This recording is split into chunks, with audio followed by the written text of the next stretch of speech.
Всем привет, с вами Гам15. В этом видеоролике мы с вами поговорим о том, на каком агенте лучше всего начать играть в Valorant и как правильнее подобрать себе мейн-агента. Многие у меня спрашивают на стриме, как найти мейн-агента, на ком лучше начать играть. И мне кажется, это видео вам поможет. Не буду затягивать. Приступим.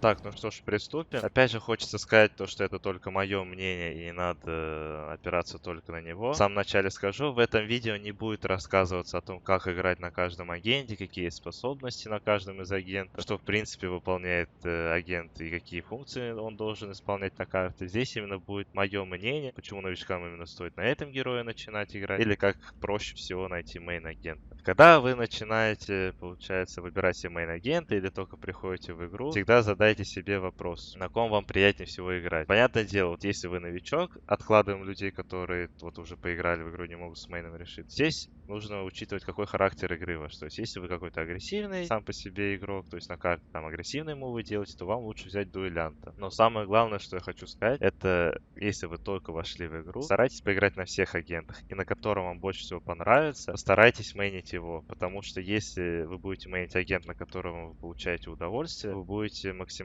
быстро развиваться на нем. И это будет максимально правильно, потому что если будет агент, который вам не нравится, вам будет скучно, вам будет не нравиться разбирать ошибки, находить что-то новое. Соответственно, этот пункт уже относится к игрокам, которые уже имеют некий опыт игры в Valorant и никак не могут решиться с мейн-агентом. Не надо опираться на кого-то, как там ваш кумир играет или еще кто-то. Вот на ком вам нравится действительно играть, играйте на нем. И вы будете получать удовольствие от игры как минимум. Мы не берем в счет команды, потому что это немного другое. В командах все-таки есть некие жертвы. Ради команды нужно взять такого-то агента. Стиль игры ваш вообще никак не подходит, вы терпеть не можете этого агента. Но ради команды нужно его взять, и вам в любом случае придется натренироваться. И тут есть некоторые нюансы. Теперь перейдем непосредственно к ролям и что из себя представляет агент и на ком лучше начать. Всего имеется 4 роли. Это стражи, это зачинщики, специалисты и дуэлянты. Что касательно того, на ком лучше начать играть. В моем понимании проще всего начать играть на дуэлянтах. Я всегда говорю то, что проще на дуэлянтах, но я не беру в счет какого-нибудь Йору, у которого действительно способности не самые легкие, на котором нужно хотя бы знать,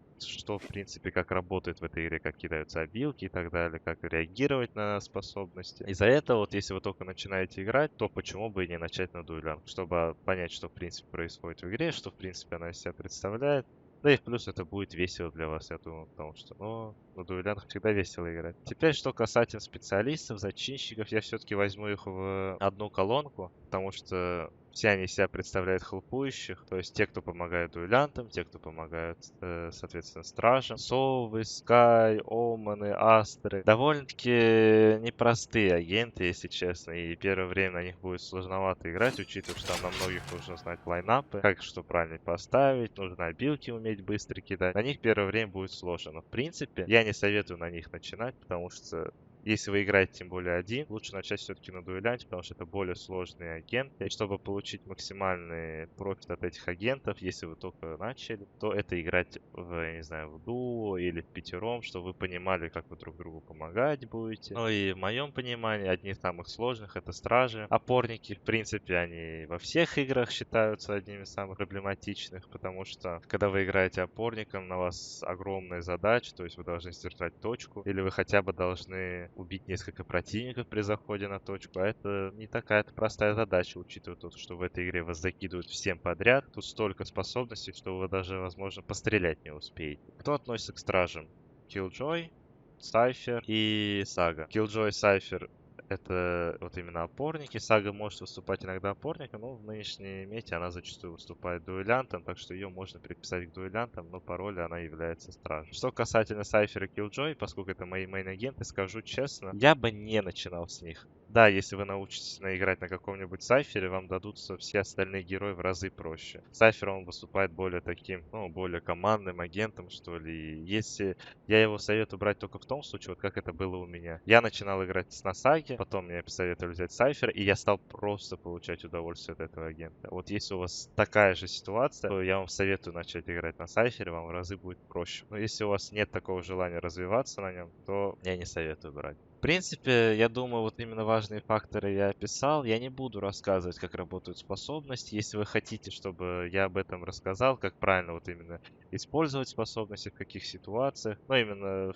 в сумме, наверное, на всех агентах, на сайте все-таки есть какие-то видео. Ну, а здесь именно суть видео заключалась, на ком лучше начать играть. Опять же, в самом конце скажу то, что важные факторы учитывать, на ком вам больше всего нравится играть и какой у вас характер именно в самой игре. Потому что эти факторы, ну, очень влияют, потому что от этого строится ваш геймсенс, геймплей, как вы в принципе играете. Потому что если у вас более агрессивный стиль, то на том же сайфере вам будет банально сложнее сидеть в камере постоянно, 24/7 банально. И вот эти вещи, это надо учитывать, если вы только начинаете или пытаетесь найти себе мейн-агента. Всем большое спасибо за просмотр. Я надеюсь, я затронул все аспекты, которые действительно стоит учитывать при выборе мейн-агента, при том, когда вы только входите в саму игру Valorant. Надеюсь, видео было для вас полезно. Ставьте лайки, подписывайтесь на канал, подписывайтесь на мои соцсети. Стримлю частенько. Сейчас, конечно, турнир, стримов особо нет, но подписывайтесь на Инстаграм, весь контент там.